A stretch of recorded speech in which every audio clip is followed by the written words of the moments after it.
Una nueva tierra, un despertar al propósito de su vida, de Eckhart Tolle. Proyecto Ophir.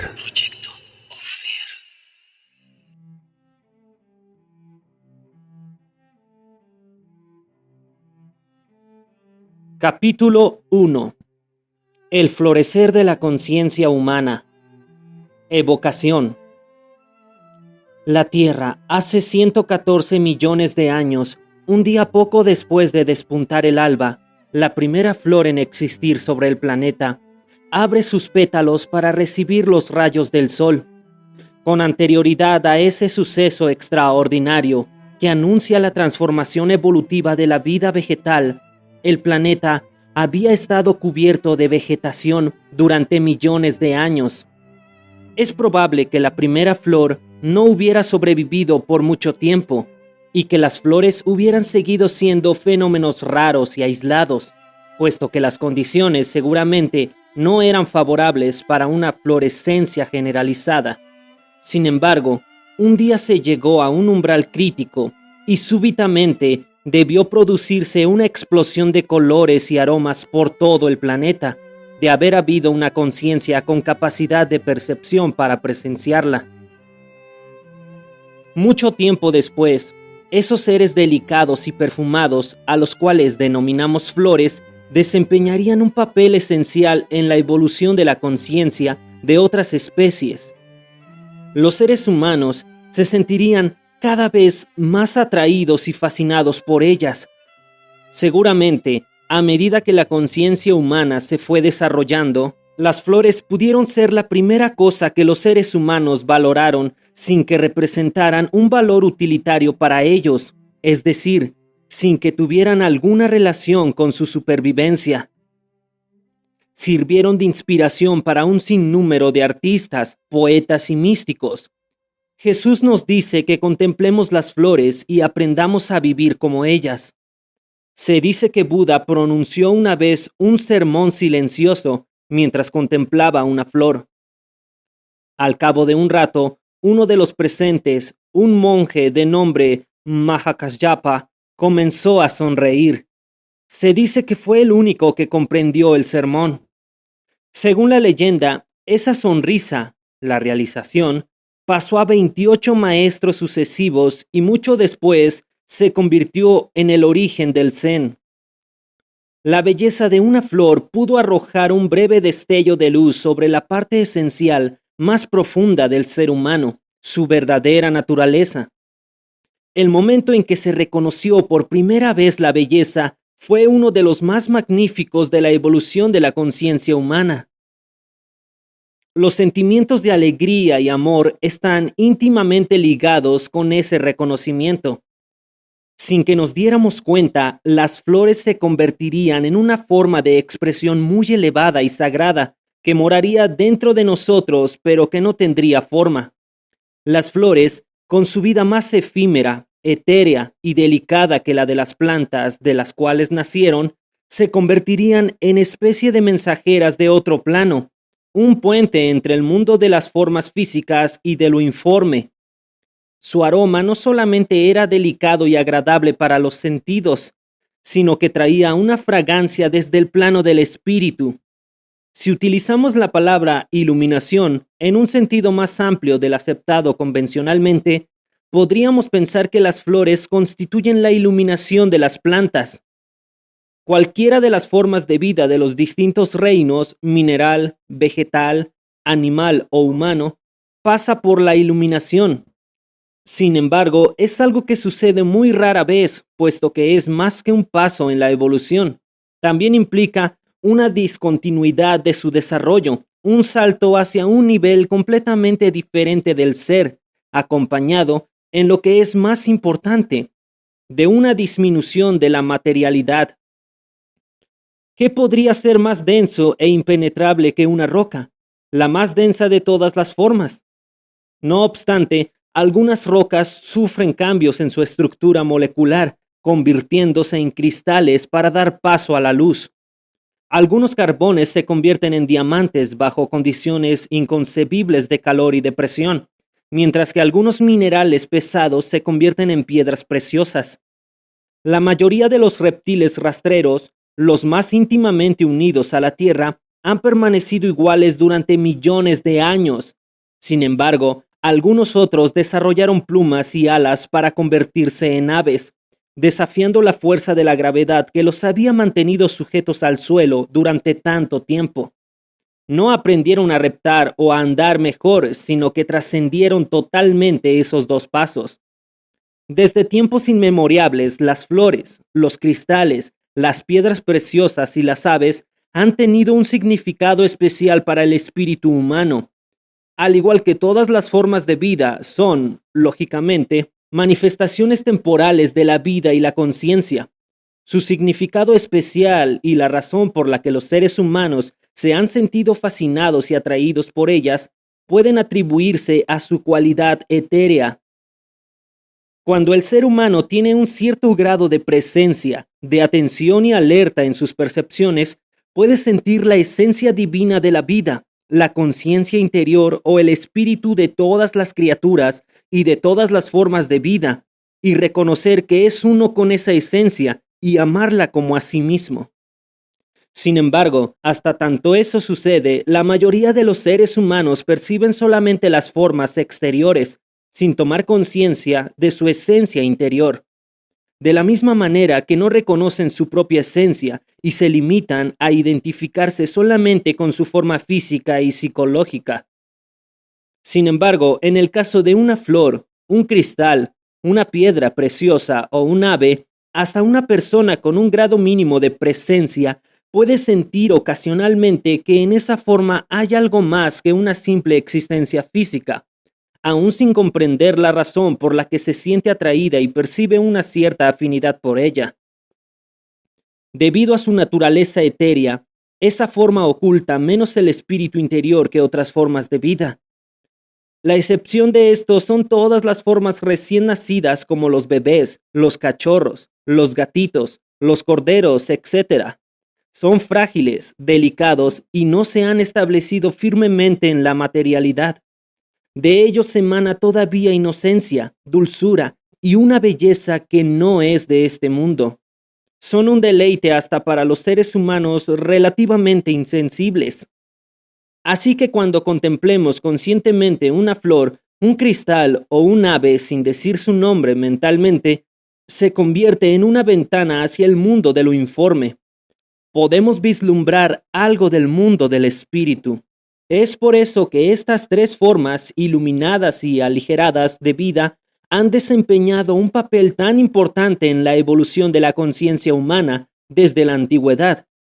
Es la razón por la cual la joya de la flor de loto es un símbolo central del budismo y la paloma, el ave blanca, representa al Espíritu Santo en el cristianismo. Han venido abonando el terreno para un cambio más profundo de la conciencia planetaria, el cual debe manifestarse en la especie humana. Es el despertar espiritual que comenzamos a presenciar ahora. ¿Cuál es la finalidad de este audiolibro? ¿Está lista la humanidad para una transformación de la conciencia, un florecimiento interior tan radical y profundo que la florescencia de las plantas, con toda su hermosura, sean apenas un pálido reflejo? ¿Podrán los seres humanos perder la densidad de las estructuras mentales condicionadas y llegar a ser lo mismo que los cristales o las piedras preciosas, transparentes a la luz de la conciencia? ¿Podrán desafiar la fuerza de gravedad del materialismo y la materialidad para elevarse por encima de la forma cuya identidad mantiene al ego en su lugar y los condena a vivir prisioneros dentro de su personalidad? La posibilidad de esa transformación ha sido el tema central de las enseñanzas de los grandes sabios de la humanidad. Los mensajeros como Buda, Jesús y otros, no todos conocidos, fueron las primeras flores de la humanidad. Fueron los precursores, unos seres raros y maravillosos. En su época no era posible todavía un florecimiento generalizado y su mensaje fue distorsionado o mal comprendido. Ciertamente no transformaron el comportamiento humano, salvo en unas cuantas personas. ¿Está más preparada la humanidad ahora que en la época de los primeros maestros? ¿Por qué habría de ser así? ¿Hay algo que podamos hacer para proporcionar o acelerar este cambio interior? ¿Qué es lo que caracteriza el tradicional estado egotista de la conciencia y cuáles son las enseñanzas que permitirán reconocer el surgimiento de la nueva conciencia? Estos son los interrogantes que trataremos de resolver en este audiolibro. Pero es más importante el hecho de que este audiolibro es en sí un medio de transformación emanado de esa nueva conciencia que comienza a aflorar. Aunque los conceptos y las ideas aquí contenidos son importantes, son secundarios. No son más que señales a lo largo del camino que conduce hacia el despertar. A medida que vaya escuchando, se operará un cambio en usted. La finalidad principal de este audiolibro no es darle a su mente más información ni creencias, ni tratar de convencerlo de algo, sino generar en usted un cambio de conciencia, es decir, un despertar. En ese sentido, este audiolibro no es interesante, puesto que esa palabra implica la posibilidad de mantener una distancia, jugar con las ideas y los conceptos de la mente, y manifestarse de acuerdo o en desacuerdo con ellos. Este audiolibro es sobre usted. Si no contribuye a modificar el estado de su conciencia, no tendrá significado alguno. Solamente servirá para despertar a quienes estén listos. Aunque no todo el mundo está listo, muchas personas sí lo están y cada vez que alguien despierta se amplifica el ímpetu de la conciencia colectiva, facilitando el cambio para los demás. Si no sabe lo que significa despertar, siga escuchando. Es solamente a través del despertar que podrá comprender el verdadero significado de la palabra. Basta con un destello para iniciar el proceso, que es irreversible. Para algunos, este audiolibro será ese destello. Para muchos otros que quizás no se hayan dado cuenta, el proceso ya ha comenzado. Este audiolibro les ayudará a reconocerlo. Algunos habrán emprendido el camino como consecuencia del sufrimiento o de una pérdida, mientras que otros quizás lo hayan hecho a través del contacto con un maestro o una enseñanza espiritual. La lectura de El poder de la hora o de algún otro audiolibro pleno de vida espiritual y de energía transformadora, o una combinación de lo anterior. Si ya se ha iniciado en usted el proceso del despertar, este se acelerará e intensificará con este audiolibro. Una parte esencial del despertar consiste en reconocer esa parte que todavía no despierta, el ego, con su forma de pensar, hablar y actuar, además de los procesos mentales colectivos condicionados que perpetúan el estado de adormecimiento. Es por eso que el audiolibro muestra los principales aspectos del ego y la forma como operan tanto a nivel individual como colectivo. Esto es importante por dos razones conexas. La primera es que a menos de que usted conozca la mecánica fundamental del ego, no podrá reconocerlo y caerá en el error de identificarse con él una y otra vez. Eso significa que el ego se apoderará de usted y fingirá ser usted. La segunda razón es que el acto mismo de reconocer es uno de los mecanismos para despertar. Cuando usted reconozca su inconsciencia, será precisamente el surgimiento de la conciencia, el despertar, el que hará posible ese reconocimiento. No es posible vencer en la lucha contra el ego, como no es posible luchar contra la oscuridad. Lo único que hace falta es la luz de la conciencia. Usted es esa luz. Nuestra herencia disfuncional. Si entendemos de manera más profunda las religiones y las tradiciones espirituales antiguas de la humanidad, encontramos que debajo de las diferencias aparentes hay dos principios fundamentales en los cuales convergen prácticamente todas. Si bien las palabras utilizadas para expresar esos principios son diferentes, todas apuntan hacia una doble verdad fundamental. La primera parte de esa verdad es el reconocimiento de que el estado mental normal de la mayoría de los seres humanos contiene un elemento fuerte de disfunción o locura. Son quizás algunas de las enseñanzas centrales del hinduismo las que más se acercan a ver esta disfunción como una forma de enfermedad mental colectiva. La denominan Maya, el velo de la ilusión. Ramana Maharshi, uno de los grandes sabios de la India, afirma claramente que la mente es maya. El budismo utiliza términos diferentes. Para Buda, la mente humana en su estado normal genera dukkha. vocablo que puede traducirse como sufrimiento, descontento o simple desdicha. La ve como una característica de la condición humana. A donde quiera que vamos, en cualquier cosa que hacemos, dice Buda, tropezamos con dukkha, que termina manifestándose en todas las situaciones tarde o temprano. Según las enseñanzas cristianas, el estado colectivo normal de la humanidad es el del pecado original. La palabra pecado ha sido mal comprendida y mal interpretada. Traducida literalmente del griego antiguo, idioma en el cual se escribió el Nuevo Testamento, pecar significa errar el blanco, como el arquero que no clava la flecha en la diana. Por consiguiente, significa no dar en el blanco de la existencia humana. Significa vivir torpe y ciegamente, sufriendo y causando sufrimiento. Así, una vez despojado de su bagaje cultural y de las interpretaciones erróneas, el término apunta a una disfunción inherente a la condición humana. Los logros de la humanidad son impresionantes e innegables. Hemos creado obras sublimes en la música, la literatura, la pintura, la arquitectura y la escultura. En épocas recientes, la ciencia y la tecnología han provocado cambios radicales para nuestra forma de vida y nos han permitido hacer y crear cosas que habrían parecido prodigiosas apenas hace 200 años. No hay duda de que la mente humana es enorme.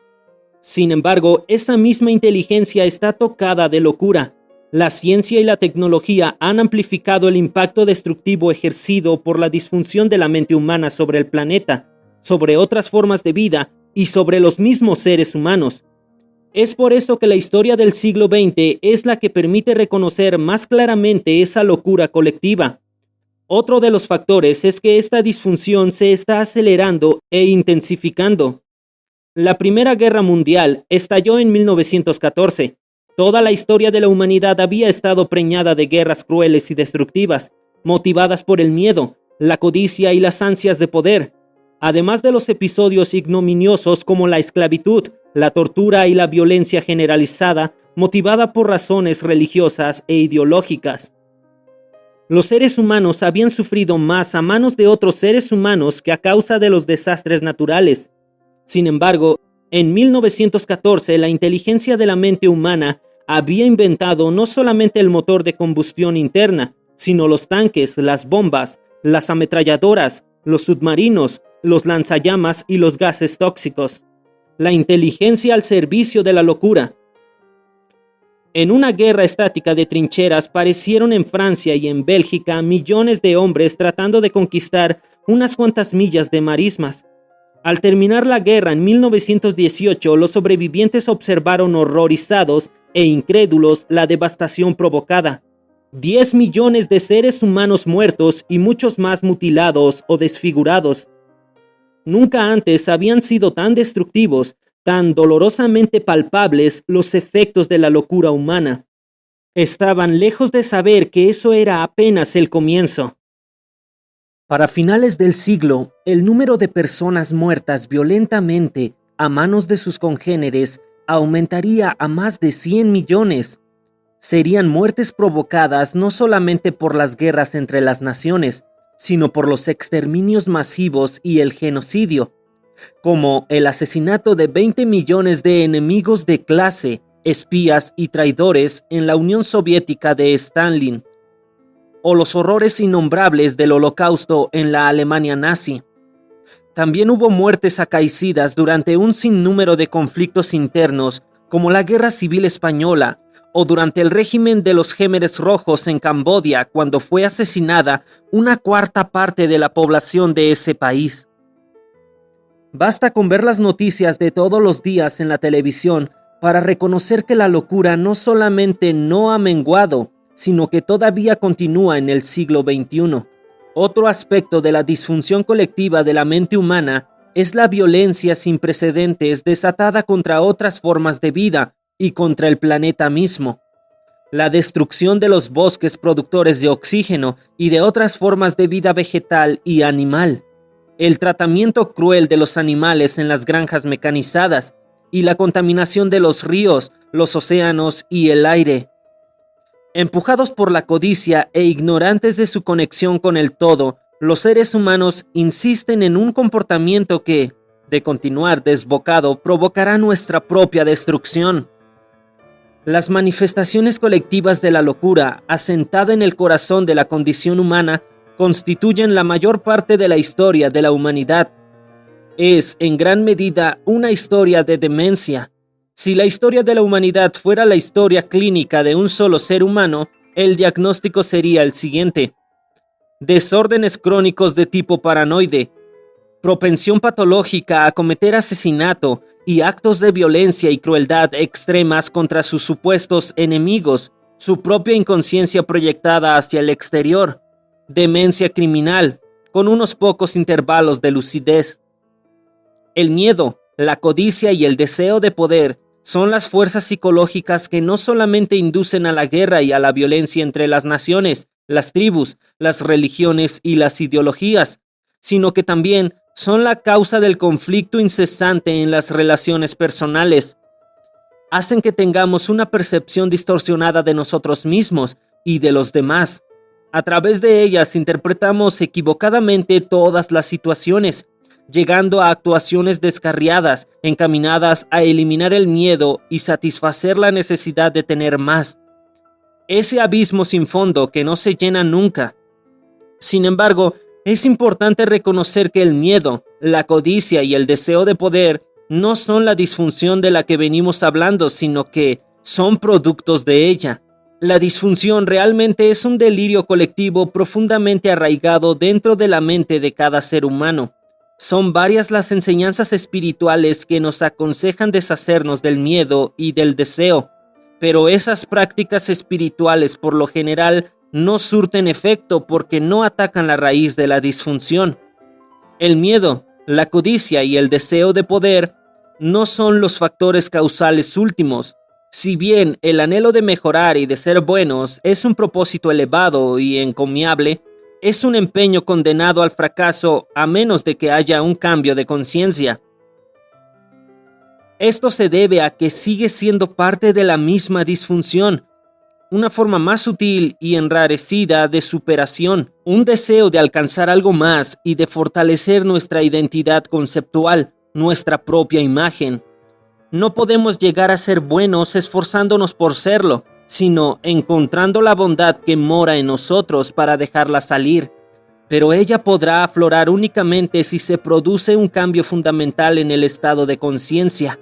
La historia del comunismo, inspirado originalmente en ideas nobles, ilustra claramente lo que sucede cuando las personas tratan de cambiar la realidad externa, de crear una nueva tierra, sin un cambio previo de su realidad interior, de su estado de conciencia. Hacen planes sin tomar en cuenta la impronta de disfunción que todos los seres humanos llevamos dentro, el ego. El despertar de una nueva conciencia. En la mayoría de las tradiciones religiosas y espirituales antiguas existe la noción común de que el estado normal de una mente está marcado por un defecto fundamental. Sin embargo, de esta noción sobre la naturaleza de la condición humana, las malas noticias, se deriva una segunda noción, la buena nueva de una posible transformación radical de la conciencia humana. En las enseñanzas del hinduismo, y también en ocasiones del budismo, esa transformación se conoce como iluminación. En las enseñanzas de Jesús es la salvación, y en el budismo es el final del sufrimiento. Otros términos empleados para describir esta transformación son los de liberación y despertar. El logro más grande de la humanidad no está en sus obras de arte, ciencia o tecnología, sino en reconocer su propia disfunción, su locura. Algunos individuos del pasado remoto tuvieron ese reconocimiento. Un hombre llamado Gautama Siddhartha, quien vivió en la India hace 2600 años, fue quizás el primero en verlo con toda claridad. Más adelante se le confirió el título de Buda. Buda significa el iluminado. Por la misma época vivió en China otro de los maestros iluminados de la humanidad. Su nombre era Lao Tse. Dejó el legado de sus enseñanzas en el Tao Te Ching, uno de los libros espirituales más profundos que haya sido escrito. Reconocer la locura es, por supuesto, el comienzo de la sanación y la trascendencia. En el planeta había comenzado a surgir una nueva dimensión de conciencia, un primer asomo de florescencia. Estos maestros les hablaron a sus contemporáneos, les hablaron del pecado, el sufrimiento o el desvarío. Les dijeron: examinen la manera como viven, vean lo que están haciendo, el sufrimiento que están creando. Después les hablaron de la posibilidad de despertar de la pesadilla colectiva de la existencia humana normal. Les mostraron el camino.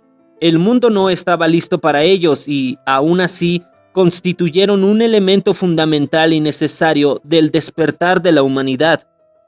Era inevitable que la mayoría de sus contemporáneos y las generaciones posteriores no los comprendieran. Aunque sus enseñanzas eran a la vez sencillas y poderosas, terminaron distorsionadas y malinterpretadas incluso en el momento de ser registradas por sus discípulos. Con el correr de los siglos, se añadieron muchas cosas que no tenían nada que ver con las enseñanzas originales, sino que reflejaban un error fundamental de la interpretación. Algunos de esos maestros fueron objetos de burlas, escarnio y hasta el martirio. Otros fueron endiosados. Las enseñanzas que señalaban un camino que estaba más allá de la disfunción de la mente humana, el camino para desprenderse de la locura colectiva, se distorsionaron hasta convertirse ellas mismas en parte de esa locura. Fue así como las religiones se convirtieron en gran medida en un factor de división en lugar de unión. En lugar de poner fin a la violencia y el odio a través de la realización de la unidad fundamental de todas las formas de vida, desataron más odio y violencia, más divisiones entre las personas y también al interior de ellas mismas. Se convirtieron en ideologías y credos con los cuales se pudieran identificar las personas y que pudieran usar para amplificar su falsa sensación de ser. A través de ellas podían tener la razón y juzgar equivocados a los demás y así definir su identidad por oposición a sus enemigos, esos otros, los no creyentes, cuya muerte no pocas veces consideraron justificada. El hombre hizo a Dios a su imagen y semejanza. Lo eterno, lo infinito y lo innombrable se redujo a un ídolo mental al cual había que venerar y en el cual había que creer como mi Dios o nuestro Dios. Y aún así, a pesar de todos los actos de locura cometidos en nombre de la religión, la verdad hacia la cual esos actos apuntan continúa brillando en el fondo, pero su resplandor se proyecta tenuemente a través de todas esas capas de distorsiones e interpretaciones erradas. Sin embargo, es poco probable que podamos percibirlo a menos de que hayamos podido, aunque sea vislumbrar esa verdad de nuestro interior. Sin embargo, es poco probable que podamos percibirlo a menos de que hayamos podido, aunque sea vislumbrar esa verdad en nuestro interior. A lo largo de la historia han existido seres que han experimentado el cambio de conciencia y han reconocido en su interior aquello hacia lo cual apuntan todas las religiones. Para describir esa verdad no conceptual, recurrieron al marco conceptual de sus propias religiones. Gracias a algunas de esas personas, al interior de todas las religiones principales, se desarrollaron escuelas o movimientos que representaron no solamente un descubrimiento, sino, en algunos casos, la intensificación de la luz de la enseñanza original. Fue así como apareció el gnosticismo y el misticismo entre los primeros cristianos y durante la Edad Media, el sufismo en el Islam, el hasidismo y la cábala en el judaísmo, el Vedanta Advaita en el hinduismo y el Zen y el Dzogchen en el budismo. La mayoría de esas escuelas eran iconoclastas. Eliminaron una a una todas las capas sofocantes de la conceptualización y las estructuras de los credos mentales, razón por la cual la mayoría fueron objeto de suspicacia y hasta de hostilidad de parte de las jerarquías religiosas establecidas. A diferencia de las religiones principales, sus enseñanzas hacían énfasis en la realización y la transformación interior. Fue a través de esas escuelas o movimientos esotéricos que las religiones recuperaron el poder transformador de las enseñanzas originales, aunque en la mayoría de los casos solamente una minoría de personas tuvieron acceso a ellas. Nunca fueron suficientes en número para tener un impacto significativo sobre la profunda inconsciencia colectiva de las mayorías. Con el tiempo, algunas de esas escuelas desarrollaron unas estructuras formales demasiado rígidas o conceptuales como para permitirles conservar su vigencia. Espiritualidad y religión. ¿Cuál es el papel de las religiones convencionales en el surgimiento de la nueva conciencia? Muchas personas ya han tomado conciencia de la diferencia entre la espiritualidad y la religión. Reconocen que el hecho de tener un credo, una serie de creencias consideradas como la verdad absoluta, no las hace espirituales, independientemente de cuál sea la naturaleza de esas creencias. En efecto, mientras más se asocia la identidad con los pensamientos, las creencias, más crece la separación con respecto a la dimensión espiritual interior. Muchas personas religiosas se encuentran estancadas en ese nivel. Equiparan la verdad con el pensamiento y, puesto que están completamente identificadas con el pensamiento, su mente, se consideran las únicas poseedoras de la verdad, en un intento inconsciente por proteger su identidad. No se dan cuenta de las limitaciones del pensamiento. A menos de que los demás crean, piensen, lo mismo que ellas, a sus ojos estarán muy equivocados, y en un pasado no muy remoto, habrían considerado justo eliminar a esos otros por esa razón. Hay quienes todavía piensan así en la actualidad. La nueva espiritualidad, la transformación de la conciencia, comienza a surgir en gran medida por fuera de las estructuras de las religiones institucionalizadas. Siempre hubo reductos de espiritualidad, hasta en las religiones dominadas por la mente, aunque las jerarquías institucionalizadas se sintieran amenazadas por ellos y muchas veces trataron de suprimirlos. La apertura a gran escala de la espiritualidad por fuera de las estructuras religiosas es un acontecimiento completamente nuevo. Anteriormente, esa manifestación habría sido inconcebible, especialmente en Occidente, cultura en la cual es más grande el predominio de la mente y en donde la Iglesia cristiana tenía prácticamente la franquicia sobre la espiritualidad. Era imposible pensar en dar una charla o publicar un libro sobre espiritualidad sin la venia de la Iglesia, y sin esa venia, el intento era silenciado rápidamente. Pero ya comienzan a verse señales de cambio inclusive en el seno de ciertas iglesias y religiones. Realmente es alentador y gratificante ver algunas señales de apertura, como el hecho de que Juan Pablo II visitara una mezquita y también una sinagoga. Esto sucede en parte como resultado de las enseñanzas espirituales surgidas por fuera de las religiones tradicionales, pero también debido a la influencia de las enseñanzas de los antiguos sabios orientales, que un número creciente de seguidores de las religiones tradicionales pueden dejar de identificarse con la forma, el dogma y los credos rígidos para descubrir la profundidad original oculta dentro de su propia tradición espiritual y descubrir al mismo tiempo la profundidad de su propio ser.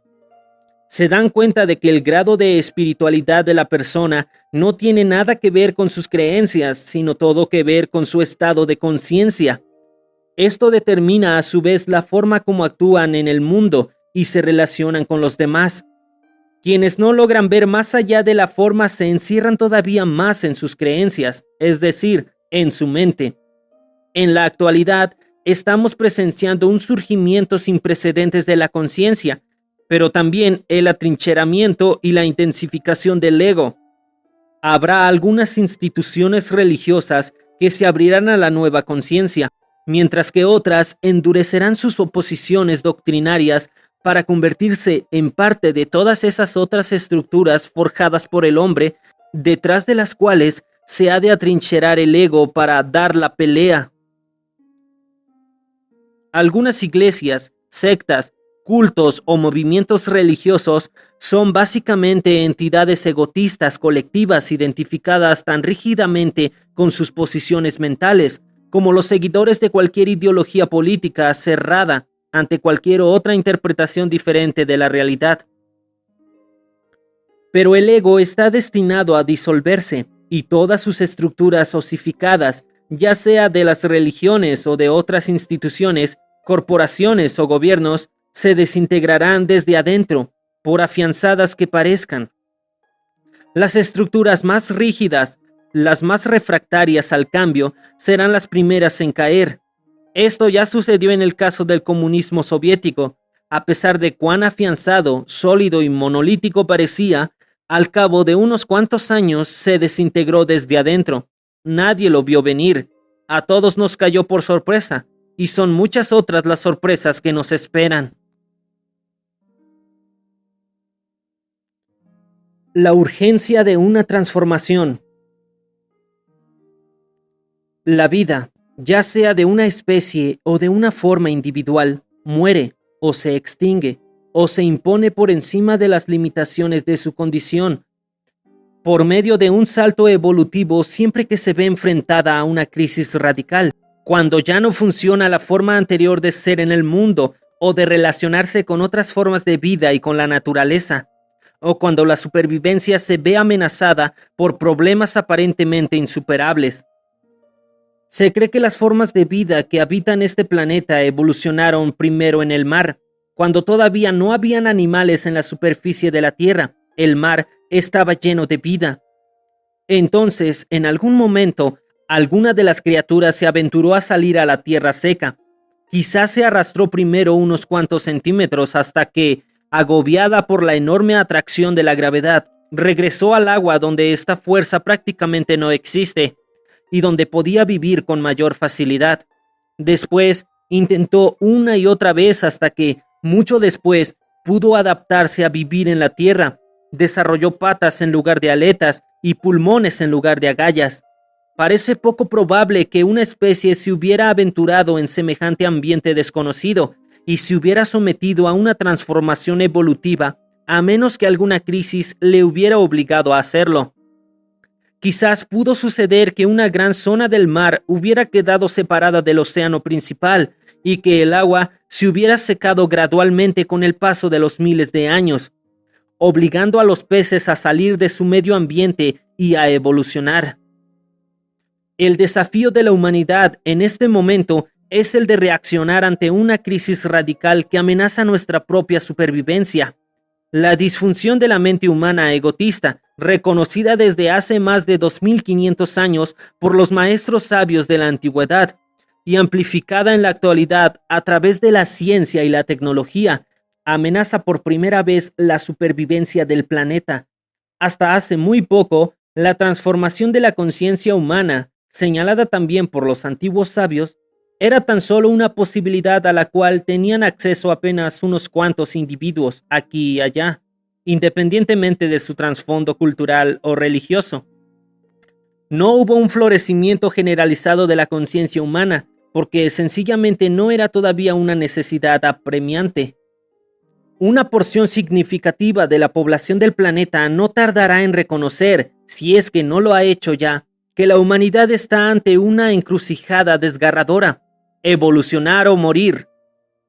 Un porcentaje todavía relativamente pequeño, pero cada vez más grande de personas ya está experimentando en su interior el colapso de los viejos patrones egotistas de la mente y el despertar de una nueva dimensión de la conciencia. Lo que comienza a aflorar no es un nuevo sistema de creencias ni una religión, ideología espiritual o mitología. Estamos llegando al final no solamente de las mitologías, sino también de las ideologías y de los credos. El cambio viene de un nivel más profundo que el de la mente, más profundo que el de los pensamientos. En efecto, en el corazón mismo de la nueva conciencia está la trascendencia del pensamiento, la habilidad recién descubierta de elevarse por encima de los pensamientos, de reconocer al interior del ser una dimensión infinitamente más vasta que el pensamiento. Por consiguiente, ya no derivamos nuestra identidad, nuestro sentido de lo que somos, de ese torrente incesante de pensamientos que confundimos con nuestro verdadero ser de acuerdo con la vieja conciencia. Es inmensa la sensación de liberación al saber que no somos esa voz que llevamos en la cabeza. ¿Quién soy entonces? Aquel que observa esa realidad, la conciencia que precede al pensamiento, el espacio en el cual sucede el pensamiento, o la emoción o la percepción. El ego no es más que eso, la identificación con la forma, es decir, con las formas de pensamiento principalmente. Si es que hay algo de realidad en el concepto del mal, realidad que es relativa y no absoluta, su definición sería la misma: identificación total con la forma, las formas físicas, las formas de pensamiento, las formas emocionales. El resultado es un desconocimiento total de nuestra conexión con el todo, de nuestra unicidad intrínseca con todo lo demás y también con la fuente. Ese estado de olvido es el pecado original, el sufrimiento, el engaño. ¿Qué clase de mundo creamos cuando esta falsa idea de separación total es la base que gobierna todo lo que pensamos, decimos y hacemos? Para hallar la respuesta basta con observar la forma como los seres humanos se relacionan entre sí, leen un libro de historia o ven las noticias de la noche. Si no cambian las estructuras de la mente humana, terminaremos siempre por crear una y otra vez el mismo mundo con sus mismos males y la misma disfunción. Un nuevo cielo y una nueva tierra.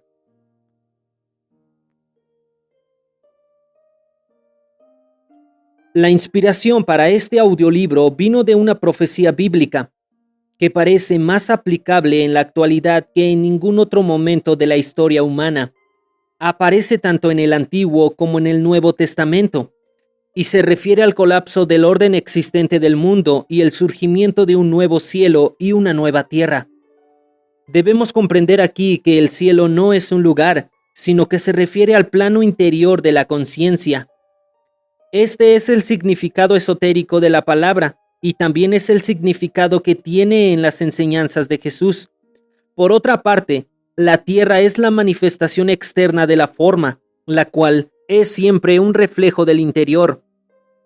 La conciencia colectiva de la humanidad y la vida en nuestro planeta están íntimamente conectadas. El nuevo cielo es el florecimiento de un estado transformado de la conciencia humana, y la nueva tierra es su proyección en el plano físico. Puesto que la vida y la conciencia humanas son una con la vida en el planeta, a medida que se disuelva la vieja conciencia, deberán producirse simultáneamente unos cataclismos geográficos y climáticos en muchas partes del planeta. Algunos ya los hemos comenzado a presenciar.